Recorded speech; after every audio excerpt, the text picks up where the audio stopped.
araw po kayo sa China, Miss Cruz?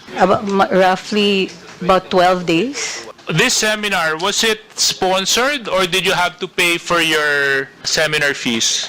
This was sponsored. Ang nagbayad po nito ay yung State of China. Yes, sir.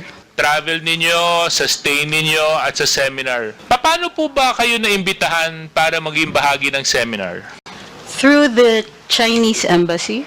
So it is a state-funded program by China where they invite media practitioners such as yourself. Am I correct? I think this is one of those times where they've invited vloggers. Would you think that the seminar that you attended affected your perspective or the work that you do? Ang bago ay yung short form, yung pagturo nila ng short form type of video na tinuturuan kung paano gumamit ng ibang mga platforms at yung pagturo ng appreciation ng short form.